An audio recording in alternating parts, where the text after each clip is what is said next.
Con ustedes, el pastor Francisco Teodoro. Es tan importante entenderla en el momento en el cual el apóstol Pedro escribió esta carta y a quién se la escribió y cuál es el propósito por el cual lo escribió y qué tiene que ver con nuestra propia vida.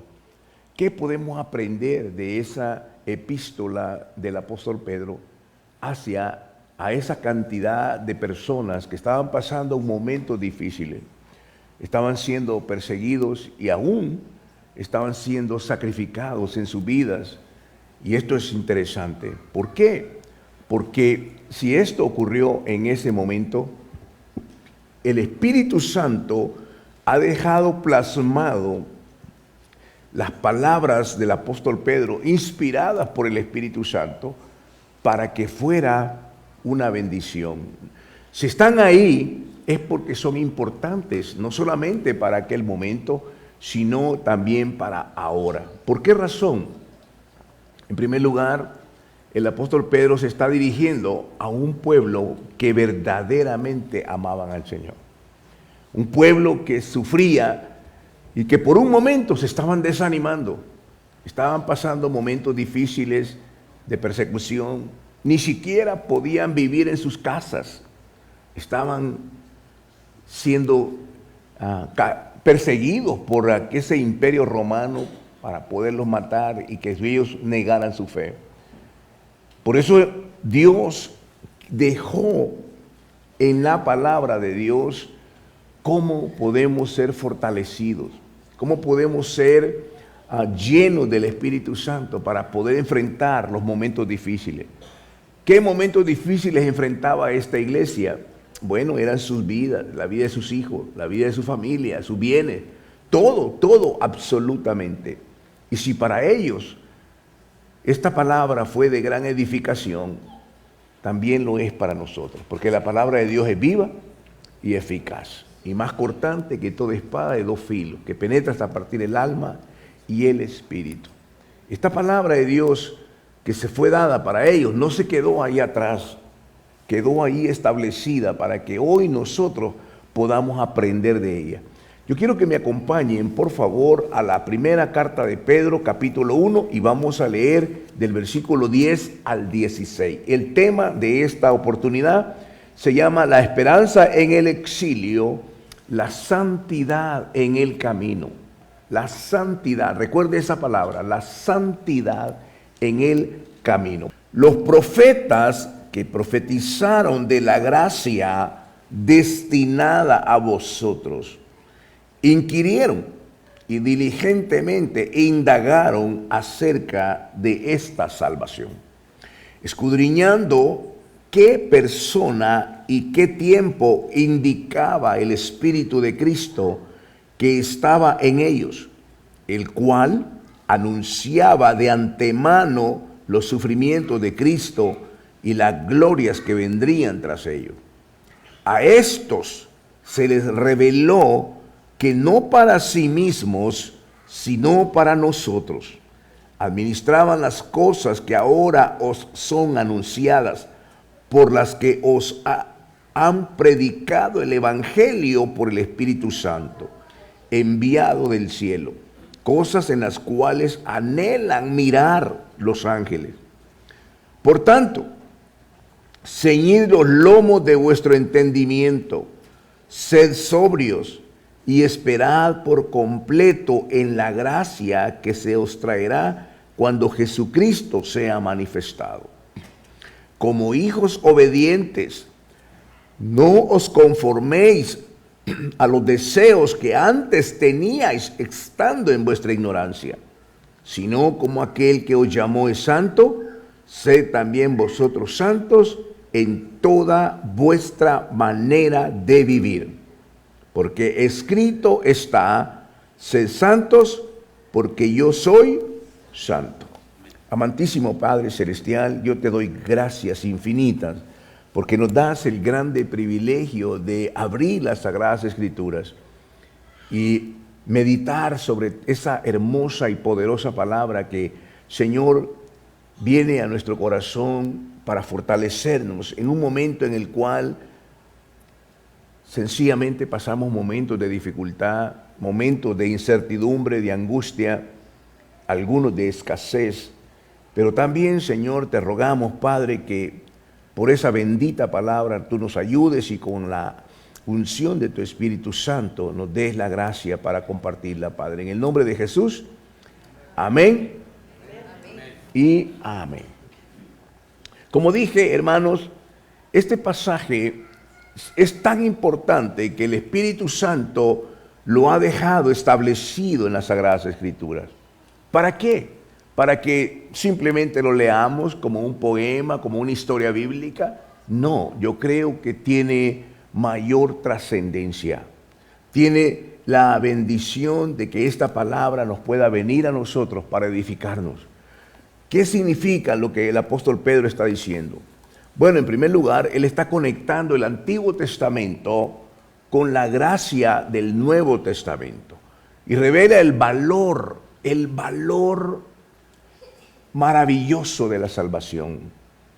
Llama a los creyentes a una vida de pureza, a una vida de santidad.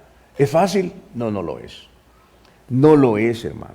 En un mundo que nos atrae, en un mundo que nos quiere llevar hacia el mismo pecado, que nos arrastra y arrastra la vida de nuestros hijos, no es fácil. Pero cuando usted se para de una manera radical en la palabra de Dios, Dios siempre va a estar a cargo y respaldando esa actitud de nuestro corazón. Porque si nosotros honramos a Dios, Él nos va a honrar. La iglesia que hoy vivimos, hermano, no ha pasado por ninguna de estas etapas. Bendito Dios por eso. Pero cada quien y cada familia lucha en su propio corazón y en su propia casa con problemas, con dificultades, situaciones que no sabemos cómo resolverlas. Pero esta palabra trae tremenda bendición a nuestra vida. Él destaca, el apóstol Pedro, el privilegio que tenemos hoy y nos exhorta a vivir de una manera completamente diferente al mundo. Diferente al mundo. Voy a separarlo en dos partes. La primera parte es el gran valor de la salvación. Fíjese bien, hermano, como cristianos tenemos que entender cuánto significa para nosotros que Cristo haya muerto en la cruz del Calvario. No solamente lo que Él hizo en la cruz del Calvario, sino qué significa para nuestra propia vida esto. No solamente nos rescató de las tinieblas, de la desesperación, de la angustia, de la confusión, sino que también nos mostró su infinito amor a nosotros, sin que nosotros mereciéramos algo, sin que nosotros hiciéramos algo para merecerlo. Dios en su grande misericordia, que no lo alcanzamos a comprender, Dios extiende su mano en el borde del abismo nuestro y nos rescata, nos da la potestad de ser llamados sus hijos. No solamente nos hace sus hijos, sino que ahora Él se responsabiliza de estar con nosotros y de protegernos, de cuidarnos, de proveernos, de que nosotros podamos venir y acudir a Él en su presencia. Antes estábamos lejos de Él, ahora estamos cerca por su gracia divina. Esto es maravilloso. Por eso es que cuando el apóstol Pedro dice, y voy a leer del versículo 10 al 12, esta es la primera parte, y del 13 al 16 la segunda parte. Miren lo que dice del versículo 10 al 12. Los profetas, está hablando de Isaías, de Ezequiel, de todos esos profetas que profetizaron de la gracia destinada a nosotros. Ellos inquirieron y diligentemente indagaron acerca de esta salvación, escudriñando qué persona y qué tiempo indicaba el Espíritu de Cristo que estaba en ellos, el cual anunciaba de antemano los sufrimientos de Cristo y las glorias que vendrían tras ellos.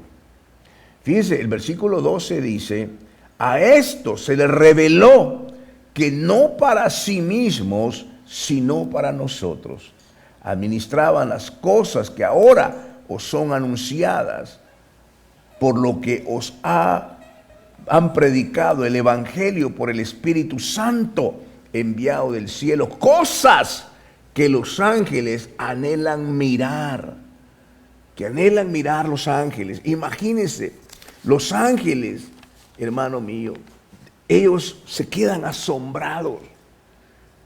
Ve lo que Pedro está diciendo. Todo lo que ustedes están viviendo, esa gracia y los sufrimientos de Cristo, los profetas ya se los habían anunciado. Y ese anuncio que ellos estaban viendo, se dieron cuenta que no era para ellos, sino que era para nosotros. ¿Por qué? Bueno, cuando ellos estaban estudiando Isaías 53, se daban cuenta de los sacrificios que Cristo iba a hacer en la cruz del Calvario, cómo iba a ser molido por nuestros pecados y las glorias venideras de su resurrección. Todo eso en ese momento les era difícil comprenderla, pero el Espíritu Santo les enseñó a ellos que esos sufrimientos de Cristo, que también en el capítulo 11 de Isaías revela que el Mesías iba a venir en poder y gloria a la tierra para establecer su reino. Esto que Pedro está diciéndole a la iglesia, le está diciendo, ellos estaban estudiando, inquiriendo acerca de estas profecías, y esas profecías se cumplieron en la cruz del Calvario. Los estudiosos dicen que se cumplieron muchas profecías cuando Cristo murió en la cruz. Cuando Él dijo, consumado es, no solamente está terminado, sino perfectamente terminado. No hay nada fuera de esa palabra que Dios no pueda hacer. Cada cosa que usted en la vida enfrenta, cada situación, por delicada y terrible que sea, Dios siempre tiene una manera de sacarlo adelante. Porque Él lo ha prometido, estaré con vosotros todos los días de la vida. Y cuando entendemos ese evangelio, que esa sangre carmesí, que una gota de esa sangre vino sobre toda mi inmundicia y me limpió de mis pecados, me justificó, me declaró inocente, y esa bendita palabra que Dios mostró de decirme, ahora eres mi hijo amado. En verdad, no hay nada en nuestra cabeza que pueda entenderlo. No hay manera de entenderlo si no es por la fe. Por eso es que la palabra de Dios dice, el justo por la fe vivirá. De modo, hermano, que esa búsqueda de los profetas encontró en esa bendita revelación que eso era para nosotros. Y es algo impresionante. Dice que los ángeles desearían ver esto para ellos. Pero la sangre de Cristo no vino para los ángeles. Los ángeles que se revelaron en el cielo y que se vino la tercera parte con Satanás. Fíjese bien, esos ángeles que desobedecieron no pueden ser redimidos. La sangre del Calvario no vino para ellos, vino para nosotros. Esos ángeles están ahora en esclavitud. Están en prisión quiero decir. Y van a ser soltados en los tiempos finales para la gran tribulación. Esa tribulación que se aproxima pronto, esa tribulación que ya está a las puertas. Dice las Sagradas Escrituras que esos ángeles que están ahí en prisiones van a ser soltados, la tercera parte de los ángeles. Imagínense lo que va a ocurrir, eso va a ser aterrador. Sin embargo, la palabra de Dios nos fortalece, porque Dios no nos puso para ira a nosotros. Dios nos puso para protección, para bendición. Yo quiero, hermano, que usted comprenda en lo profundo de su corazón la maravillosa bendición de conocer la palabra de Dios, de entender la palabra, de lo que Dios ha hecho, que la palabra es lo más precioso que Dios pudo darnos a nosotros. Que esa palabra nos da la explicación, el entendimiento, para que nuestra mente empiece a comprender que el mundo espiritual, el mundo del reino de Dios es lo más valioso de nuestra vida. para que no vivamos una vida tibia, una vida simplemente superficial, una vida en la cual hoy estamos en la iglesia y mañana en el mundo. No, ¿por qué, hermano? ¿Por qué vamos a hacer eso? ¿Por qué vamos a seguir amando las cosas del mundo? ¿Por qué vamos a seguir destruyendo nuestros hogares, nuestras familias, rompiendo los matrimonios? ¿Por qué? ¿Dónde está esto? Sería una negación a la fe, sería un desprecio a la palabra de Dios. Por esa razón, el Evangelio es tan poderoso.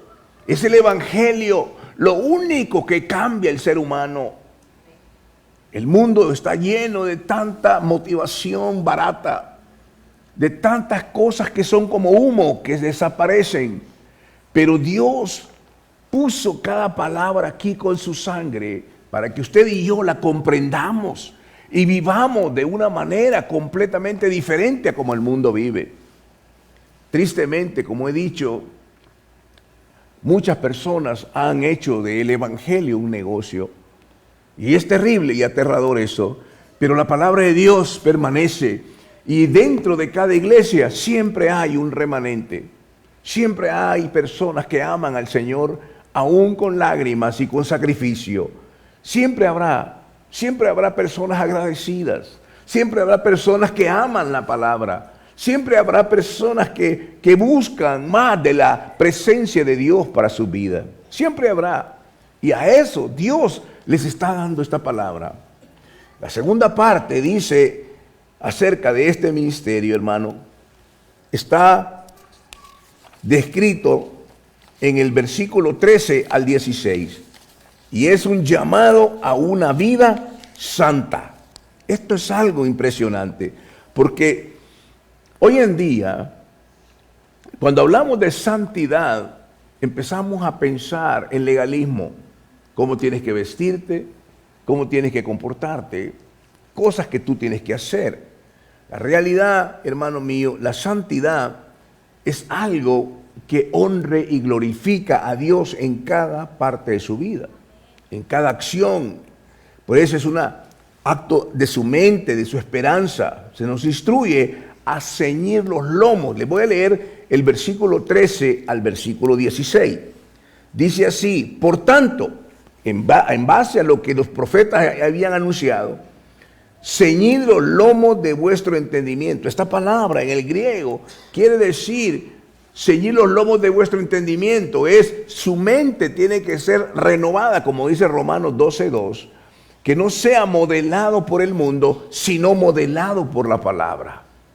Por eso, hermano, tenemos que traer la palabra a la casa, al hogar, volver a levantar otra vez el altar familiar. ¿Por qué nos cuesta tanto? ¿Por qué es tan difícil? Porque no hay esa experiencia de entender lo que sucedió en la cruz. ¿Por qué cuesta tanto venir y abrir las Sagradas Escrituras y compartirla con los seres más amados que tenemos, que son nuestros hijos? ¿Por qué nos cuesta? Porque el precio de despreciar la palabra va a traer consecuencias, hermano. El mundo va a agarrar el corazón y la mente de nuestros hijos. Por esa razón, dice el versículo 13, ceñid los lomos de vuestro entendimiento, sed sobrios. ¿Qué quiere decir ser sobrios? Tenemos que tener madurez. Esperad por completo en la gracia que se os traerá cuando Jesucristo sea manifestado. Como hijos obedientes, no os conforméis a los deseos que antes teníais estando en vuestra ignorancia. Marca muy bien lo que está diciendo. Que antes lo hacíamos, esos deseos, por vuestra ignorancia, pero al conocer a Cristo, lo que hizo en la cruz, ahora entendemos, y esos deseos carnales que luchan en nuestro corazón y que nos impulsan a una vida de pecado, dice, la palabra de Dios dice, no os conforméis, no te sujetes a esos deseos, porque va a llevarte al mismo pantano de donde Dios te ha sacado. Dice, sino como aquel que os llamó es santo, sed también vosotros santos en toda vuestra manera de vivir. ¿De qué está hablando aquí la palabra? En primer lugar, Dios está poniendo un estándar. Ser santos. ¿Acaso podemos ser santos nosotros en nuestras propias fuerzas? ¿Acaso el poner legalismos y normas rigurosas es eso la santidad? Esto es lo que los fariseos creían. Y muchas iglesias en el día de hoy lo creen. Muchas iglesias lo creen. Engañan diciendo, esto es santo. Y lo vemos en nuestros pueblos que le enseñan una santidad superficial. De nada sirve que seamos santos en la iglesia, pero tengamos una doble vida. De nada sirve que vengamos aquí al altar y que expresemos cierta acción de religiosidad o de santidad, si por detrás estamos teniendo una actividad en nuestra vida completamente contraria. De nada sirve. Eso sería peor todavía que los paganos, porque lo hacemos ya con conocimiento. Y Pablo nos está diciendo aquí, Pedro nos está exhortando, en toda vuestra manera de vivir. Y eso comienza en nuestra casa, comienza con nuestros hijos, comienza en nuestra relación con nuestra esposa, comienza en nuestra relación en nuestro trabajo, comienza en cada parte de nuestra vida. Tenemos que darle gloria al Señor.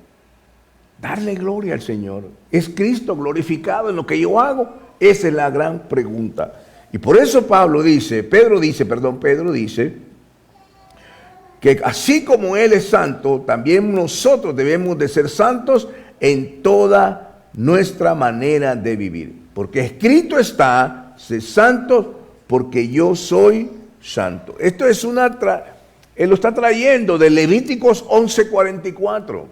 Donde Dios le dijo a aquel pueblo, tienen que ser santos, yo quiero que ustedes sean santos. Ese es un mandato a la santidad, es rechazar el pasado. Ese pasado no nos determina, no nos identifica, no decide quiénes somos. Es lo que ha pasado en novedad de vida, la nueva vida en Cristo. Por eso, lo que el apóstol Pedro está trayendo es Levíticos 11:44, recordando que la santidad es un reflejo del carácter de Dios mismo. Así como el proceso de crecimiento normal, como un niño empieza, como Joshua, por ejemplo, ahora está en brazos, y poco a poco va a empezar caminando.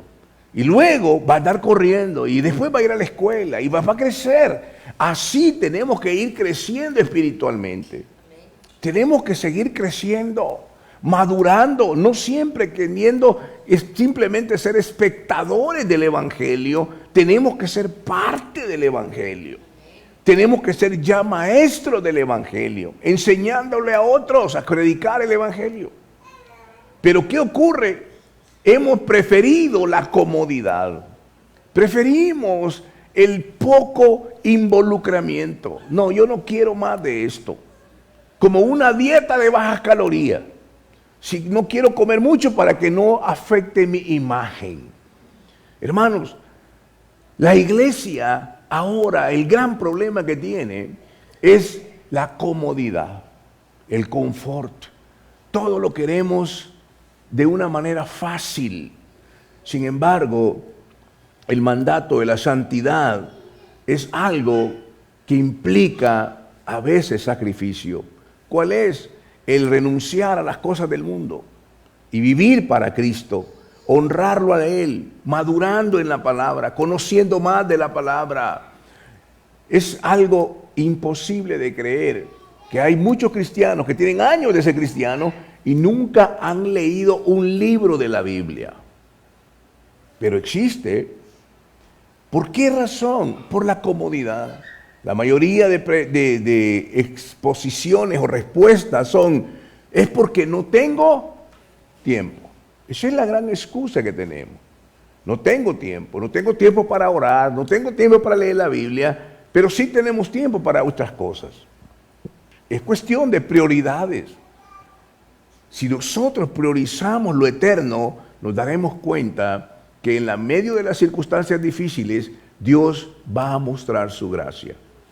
Hermano mío, esto me trae a memoria lo que estaba pasando con el pueblo de Israel.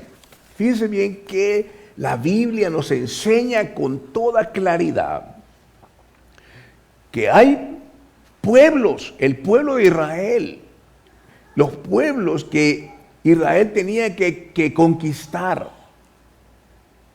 El propósito del por qué llegaron ellos a Egipto y por qué ellos pasaron más de 400 años de esclavitud. ¿Cuál es la razón? ¿Por qué tuvieron que estar ahí? Y Dios, en su grande misericordia, lo rescata a este pueblo. Esta es una tipología de lo que hoy aconteció con la cruz. Imagínense, en primer lugar, hay un pasaje que a mí me impactó mucho. Está en el libro del Éxodo, capítulo 7, verso 5. Dios había dicho claramente, y sabrán los egipcios que yo soy Jehová. Éxodo 7, 5. Sabrán los egipcios que yo soy Jehová cuando extenderé mi mano sobre Egipto y sacaré los hijos de Israel de en medio de ellos. Esto es lo que sucedió. Egipto viene a ser una tipología del mundo, de esclavitud, de opresión. Y Dios está diciendo, y va a entender que yo fui el que lo saqué de esa esclavitud. Eso es lo que Dios hizo con el pueblo de Israel. Ahora bien, ¿cuál era el propósito? Era mostrar su gloria en cada uno de nosotros. ¿Por qué venimos al Señor? ¿Por qué venimos a la iglesia?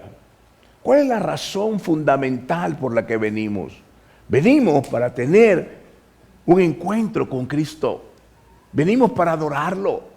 Venimos para participar como juntos, como familia, un tiempo de adoración a Dios. Venimos para inclinar nuestro corazón a Dios y decirle, Señor, ¿a quién tengo en los cielos sino a ti? Y fuera de ti, nada desea mi corazón. La satisfacción más grande, Señor, es que tú me das el privilegio de venir a este lugar y compartir la palabra de Dios, recibir tu palabra, tu instrucción, tu consejo divino. ¿Para qué? Para que yo camine y te dé gloria en medio de mi vida, en medio del camino y en cada manera de vivir. Dios quiere que le exaltemos, que le demos gloria, porque eso es lo que quería el Señor. Sabrán los egipcios que yo soy Jehová, que los saqué con mano poderosa. Eso dice en Éxodo 7:5. También Dios quería separar a Israel de sí mismo. ¿Por qué? Porque ellos, hermanos, estaban ya contaminados con los ídolos, lejos de la dependencia completamente que Dios quería que ellos ya no dependieran de sí mismos, sino de Dios Todopoderoso. Entonces, Dios les dijo estas palabras en el libro del Éxodo, capítulo 19, verso 6. Miren lo que les dijo Dios, va a aparecer ahí en la pantalla. Les dijo, vosotros, es nosotros hoy día, me seréis un reino de sacerdotes y gente santa. Eso es lo que van a hacer. Estas son palabras que les dirás a los hijos de Israel. Ustedes están llamados a salir de Egipto para un propósito, para que sean un reino de sacerdotes y gente santa. En ese momento el pueblo ni siquiera entendía esto. Pero un sacerdote, cada padre de familia está llamado a ser un sacerdote y Dios lo ha asignado a ese hogar para que guíe a esa familia en el conocimiento de Dios y su palabra, a través de la palabra y a través de su testimonio. Porque de nada sirve que le enseñe la palabra si no tengo un testimonio. Los niños, hermanos, son tan inteligentes que ellos saben cuando estamos diciendo algo que es correctamente delante de Dios. Ellos saben que si estamos peleando en la mañana y en la tarde queremos agarrar la palabra, ellos saben eso. No los podemos engañar. Dios nos ha llamado a ser sacerdotes, pero también una gente santa. Para eso, para que hagamos una diferencia, para que seamos una luz que se pone sobre la mesa y no debajo de la mesa, para que alumbre a todo el mundo, para que esas personas tengan esa esperanza también. Además, Dios quería enseñarles una dependencia absoluta de Dios, no solamente de sus propias cosas. Y por eso les dio maná del cielo, agua de la roca, les dio la nube en el día y fuego en la noche. Dios se manifestó en el desierto con ellos. Dios los llevó al desierto para que conocieran a Dios.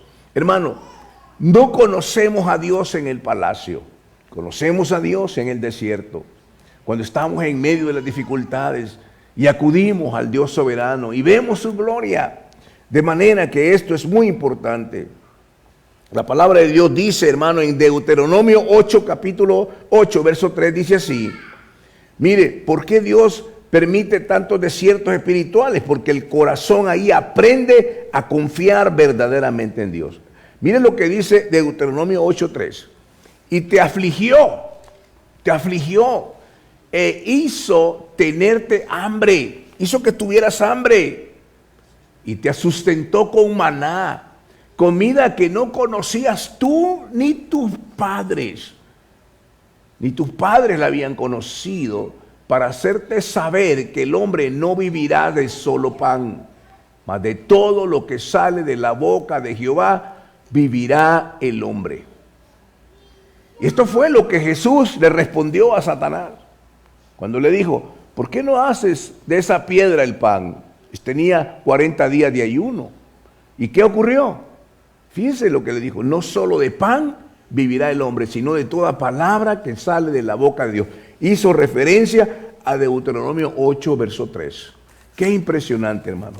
Dios quiere que mantengamos la santidad en el camino, que nosotros no nos apartemos, que no nos distraigamos, que no veamos, oh, yo me voy a ir por este lado para ver qué pasa. Lo que mismo le pasó a Lot.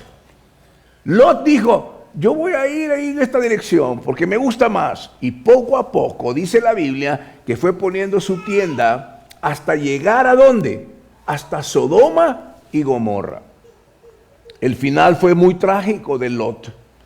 Teniendo la oportunidad de oro de caminar con Abraham, que era un hombre de Dios, donde la unción la tenía, él dijo, no me gusta tu iglesia, porque tú eres muy estricto, mejor me voy a la que está enfrente, allá es más divertido. Y se fueron, y poco a poco se fue alejando, poco a poco se fue alejando. Miren, hermano, por mucho tiempo he predicado el evangelio, y me doy cuenta de que aquellos que se apartan de Dios, no lo hicieron de una manera radical al principio, sino que fueron pasito a pasito. La primera cosa, dejaron de ir a la iglesia. Y esa es la primera caída, es la primera grada hacia abajo. La segunda cosa, empezaron a criticar. Y eso le empezó a llevar poco a poco hasta que llegaron a Sodoma y Gomorra. Mire, Deuteronomio capítulo 8, verso 2 dice así. Jehová tu Dios. Oiga lo que dice, Jehová tu Dios, Deuteronomio 8:2, porque Dios quería probar y revelar el corazón de Israel. Dijo, y acordate, dice, te acordarás de todo el camino por donde te ha traído Jehová Dios por 40 años en el desierto. Recuerda eso, para afligirte, para probarte, para saber lo que estaba en tu corazón, si había de guardar o no sus mandamientos. Qué cosa más terrible. Deuteronomio 8:2 dice que Jehová tu Dios te llevó para probarte, para saber lo que había en tu corazón. El desierto es un lugar, hermano, donde se revela no algo nuevo, sino algo que ya tienes adentro. Ahí se revela el orgullo, ahí se revela la queja. ¿Qué pasó con Israel? Pasaban quejándose todo el tiempo. Llegó un día en que ellos le dijeron a Dios, no queremos maná, ya estamos hartos del maná. El maná significaba la bendición más grande para ese pueblo, porque comían el maná, fíjense bien, lo que ellos querían comer. No solo eso, ese maná permitía que nunca se enfermaran. Eso era lo maravilloso. Imagínense que cuando comían ese maná, su cuerpo, su sistema inmunológico era tan perfecto que ni siquiera podía darles ni gripa siquiera. Y ellos dijeron, no queremos más maná. Y Dios se enojó y la ira de Dios vino. No quieren más nada. ¿Qué quieren? Carne, queremos carne. Ellos deseaban la carne también de Egipto. Los rábanos, las lechugas. Necesitamos comer los melones que comíamos allá. Empezaron a amar el mundo. He oído cristianos que dicen, a mí me iba mejor allá en el mundo que aquí en la iglesia. Eso es una blasfemia. Eso es pisotear la sangre de Cristo. Esa es una terrible blasfemia. Porque nada es superior a lo que Cristo nos ha dado, hermano. Entonces, los llevó al desierto para probar lo que había en el corazón. Y ahí se rebelaban. Como Dios dijo, ¿quieren carne? Pues van a tener carne. Y les dio, hermano, las codornices. Dice la Biblia que la vomitaban y la sacaban hasta por las narices. ¿Quieren carne? ¿Quieres el mundo? No hay cosa más aterradora que Dios te deje en ese lugar que tú deseas. ¿Quieres el mundo? Y Dios dice, vete al mundo. Dios no va a intervenir. ¿Quieres desgastar tu vida en el pecado? Ve por ahí. Lo terrible es que Dios no va a hacer nada por rescatarte de ahí. Van a suceder dos cosas. O Dios te quebranta en su amor porque alguien oró por ti. O Dios te endurece el corazón como lo hizo con Faraón. ¿Qué decides tú? ¿Que Dios te endurezca el corazón? Que después, por más que te hablen, jamás vas a regresar. Y tu destino está marcado hasta el mismo infierno. Esto es algo terrible. He visto con mis ojos esto, hermano. Hermanos que los hemos tenido aquí y ahora disfrutan del mundo. Y decimos, ¿por qué no vienes al Señor? No, ahí está bien. Y Dios les ha cerrado la puerta. Esto es aterrador. Por eso Dios quiere que seamos obedientes, hermano. Muchos salieron físicamente de Egipto. Físicamente fueron llevados al desierto. Pero Egipto nunca salió espiritualmente de ellos. Por eso murieron en el desierto. Murieron en el desierto. Mire qué cosa más aterradora, hermano. Termino con Juan capítulo 8, versículo 36. Así como Israel fue rescatado con mano poderosa, Cristo nos rescata del dominio del pecado. Jesús hablando en Juan 8:36, Él dijo, si el Hijo os libertare, seréis verdaderamente libres. Si el Hijo los libertare, seréis libres. Eso está en Juan capítulo 8, versículo 36. Hermano, Dios todavía usa desiertos espirituales para quebrantar el orgullo, para enseñarnos a depender de Él, para purificar el corazón, para formar carácter, para prepararnos para recibir la promesa de Dios. El desierto no siempre es una señal de abandono, muchas veces es una señal de formación divina. Israel salió de Egipto en una noche, pero tomó años que Dios transformara su corazón. Lo mismo sucede con el creyente. La salvación puede ser en un momento, pero transformar es un proceso. La iglesia que ama al Señor es una iglesia comprometida. Es una iglesia que vive para Dios. No somos perfectos, con todas nuestras imperfecciones, pero tenemos que volvernos a Dios. ¿Por qué? ¿Acaso tenemos algo mejor que eso? ¿Hay algo mejor que la cruz, hermano? El apóstol Pablo dice en el libro de Gálatas capítulo 6, lejos de mí esté gloriarme, sino en la bendita cruz de Cristo, por la cual el mundo me es crucificado a mí y yo al mundo. Somos incompatibles. ¿Cómo un hombre podía llegar a ese punto?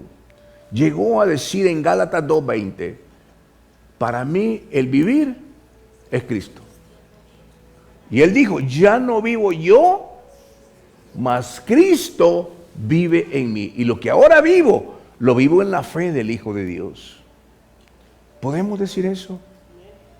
Podemos llegar a decir que lo más valioso que Dios nos ha dado, su salvación, podemos valorarla, queridos hermanos, y decir, yo vivo para Cristo, yo quiero vivir para Cristo.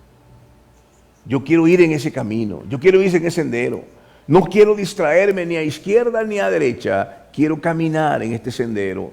Es un camino angosto y cada vez se hace más angosto. Pero la bendición grande es que Dios está con nosotros. Recuerde por un momento, cuando usted ha estado en un momento de aflicción, ¿a dónde acudió? Acudió a Dios y Dios le rescató y lo tiene aquí hoy. Ese es el Dios verdadero, el Dios que atiende nuestra súplica, el Dios que se detiene y dice, hijo, no temas, yo estoy contigo. No te desampares, yo estoy aquí contigo. Y todo lo que le pidas al Padre en mi nombre, yo lo haré. El Dios que nos ama de una manera tan entrañable, que nos mostró su amor en la cruz del Calvario. Dígame, ¿cómo no podemos vivir para Cristo? Cuando está preso el apóstol Pablo y escribe la epístola de los Filipenses, dice en Filipenses 1:21, para mí el vivir es Cristo y el morir es ganancia. Sea que viva o sea que muera, yo le pertenezco al Señor. Qué lindo es eso, hermano, llegar al final de nuestros días sin nada de qué avergonzarnos. El mundo y sus deseos van a pasar. Anoche, viendo un documental con mi esposa, vimos la vida de un actor famoso que arribó a 70 años. Un hombre con matrimonios deshechos, con hijos abandonados, con millones en su mansión, pero vive solo, totalmente en la desesperación. Por ningún motivo anhelamos esa vida. La vida con Cristo es mejor. Hermano mío, no importa si vivimos en un pequeño estudio, en un apartamento, en una trailer mobile, no importa. Lo que importa es que Cristo está con nosotros ahí. Y podemos comer un pequeño aguacate, un taco o una arepa, hermano, y disfrutarla completamente. Y declarar el Salmo 4, en paz me acostaré y asimismo dormiré, porque solamente tú, Dios, me haces vivir confiado. Hermano, qué vida es más maravillosa. Saber que el día que vamos a llegar al final, vamos a ir con nuestro rostro levantado y dándole gloria al que vive y reina para siempre. Este es el llamado para cada uno de nosotros. Vivir para Cristo. Y cada domingo venimos a ser entrenados para eso, a recibir la instrucción de la palabra. No vivas para el mundo, no te contamines del pecado, vive para Dios. Honra a Cristo con todo tu corazón. Sé santo en toda vuestra manera de vivir. ¿Cómo lo podemos hacer? Para eso tenemos al glorioso Espíritu Santo que nos ayuda. Amén. Quiero invitarlos a que nos pongamos de pie y oremos al Señor. Amado Padre, yo quiero darte gracias infinitas, Señor, porque esa palabra del apóstol Pedro a esa iglesia que estaba en grande prueba, Señor, seguramente lo fortaleció. Entendieron que esa salvación había venido desde mucho antes, Señor, desde el Antiguo Testamento, pero que había sido manifestada en estos días, Señor, para ellos, y que lo fortalecía abundantemente, entendiendo, Señor, que esa vida santa era una vida que Dios valora y aprecia, y que Dios respalda con su poder. Yo te doy gracias por una iglesia, Señor. Quizás no somos suficientemente grandes, quizás nunca lo seremos, pero los que somos tenemos que vivir esa vida que Dios manda, una vida agradable a Dios, una vida que nos aleja del pecado, pero que nos pone nuestro corazón delante de Dios. Que seamos una iglesia que viva de rodillas, que vivamos una iglesia, que seamos una iglesia que derrama sus lágrimas en el altar. que seamos una iglesia que se levanta en el poder del Espíritu Santo. Padre, como ministro de tu palabra, yo bendigo cada familia en el nombre de Jesús y le pido, Señor, que los guardes en perfecta paz y que desarrolles en ellos un glorioso avivamiento en su casa, que amen tu palabra y que amen, Señor, en este camino la santidad. Que Dios los guarde, que Dios los guarde, que Dios los bendiga en el nombre glorioso de Jesús. Y el pueblo del Señor dice: al final de su programa Palabra de Vida. Le invitamos a mantenerse en sintonía de nuestra próxima edición. Asimismo, le invitamos a interactuar con nosotros en nuestra página de Facebook Palabra de Vida y en el canal de YouTube del Pastor Francisco Teodoro. Que Dios les bendiga.